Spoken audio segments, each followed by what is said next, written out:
Dara Nastada. Danilestada. Siza William Bigplume at A. Size William Bikro Ata.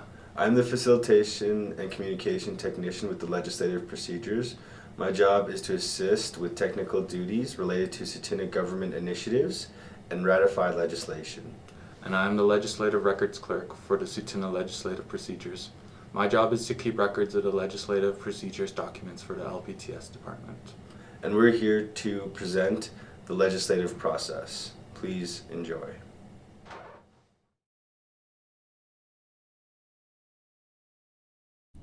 What is the Tsuut'ina legislative process?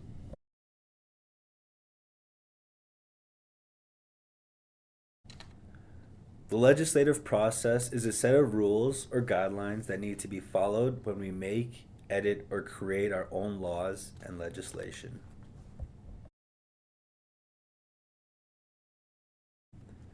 It was reviewed and approved by Chief and Council.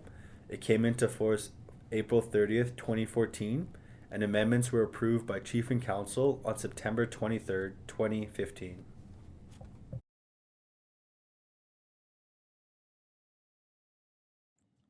What types of documents go through the legislative process?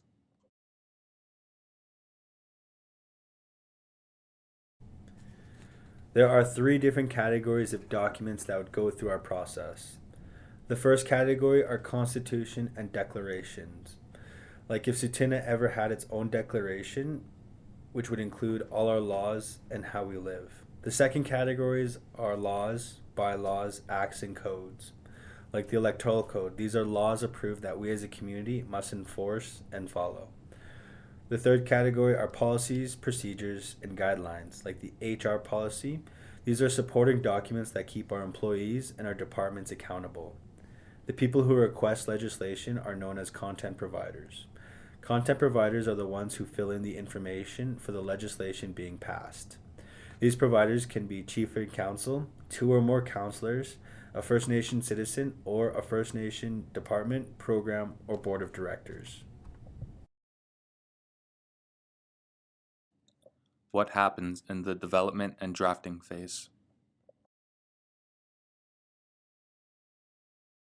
The LPTS staff will write up the first draft of legislation with the content provider and legal for review. Content providers will create a budget for the proposed legislation. When the draft is completed, Chief and Council or the citizen, if required according to the enactment phase, will approve.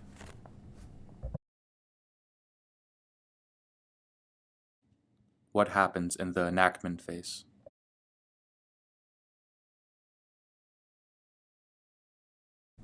Now, there are 2 streams legislation can fall under in the enactment phase, A or B.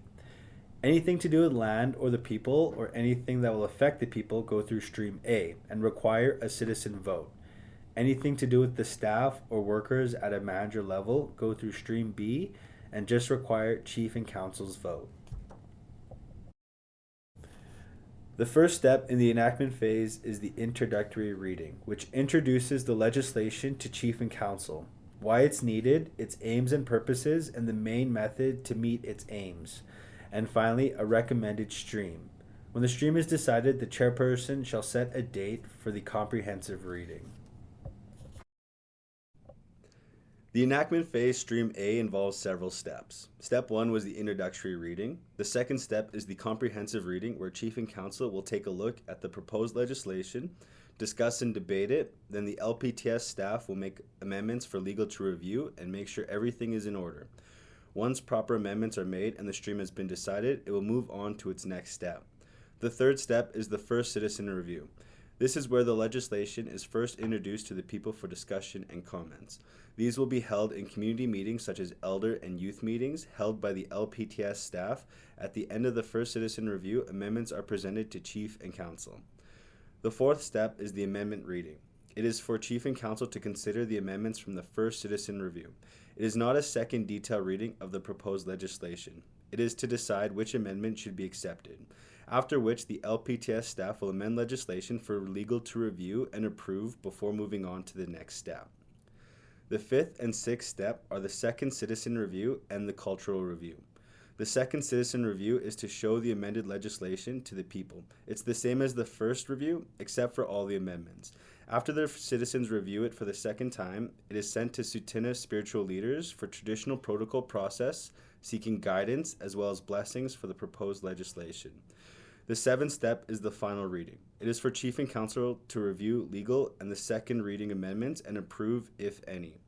For Stream A, once Chief and Council approve the final proposed legislation, they will set a date for citizen review.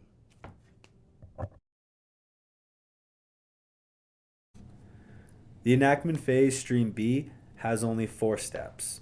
The first step is the introductory reading, the second step is the comprehensive reading, the third step is the amendment reading, and the fourth step is the final reading. What happens in the voting phase?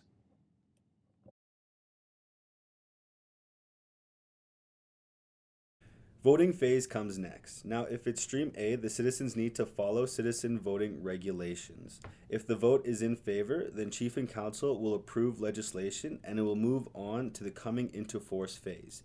If not, then Chief and Council could restart the process all over again or even drop the legislation altogether. Chief and Council will vote if it's Stream B and follow voting regulations for them. If approved, it moves into coming into force phase. If not, they could restart the whole process again.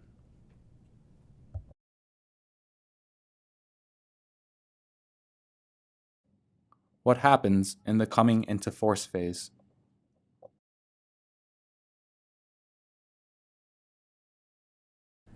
Coming into force phase. This is when legislation is put into force with terms and on the date Chief and Council approve. The CEO will be given an original copy of legislation with the Great Seal of the Tsuut'ina Nation on it. The ED of legislation will now send out email copies to the First Nation Gazette and the LPTS director, and they will mail out hard copies of the coming into force notice and the sealed document to the Prime Minister of Canada, the Attorney General of Canada, the Minister of Indigenous and Northern Affairs of Canada, the Premier of Alberta, and the Governor General. The LPTS director will work with communication and the implementing department to inform the citizens of legislation coming into force by posting on the Tsuut'ina website as well as Facebook, posting documents and info sheets on bulletin boards around the nation, as well as making information pamphlets and handing them out.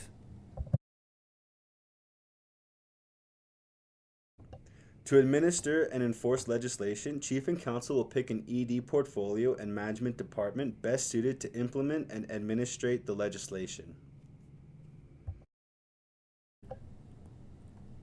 Challenges on the first 2 categories of documents, the declaration category and the laws category, will be dealt with by the peacemaking court system. The third category documents, the policies category, if challenged, are settled by Chief and Council in an autonomous resolution tribunal. Legislative Process Committee shall approve guidelines as well as procedural documents. The committee consists of Legislative Procedure Council representatives, the CEO, and the Executive Director of Legislative Procedures. Amendments to any legislation will follow the process I have just explained. Any questions, please jot them down and feel free to ask any LPTS staff member. Also, please feel free to come to the 3rd floor at the administration building for any copy of our enacted and ratified legislation. CS Gas.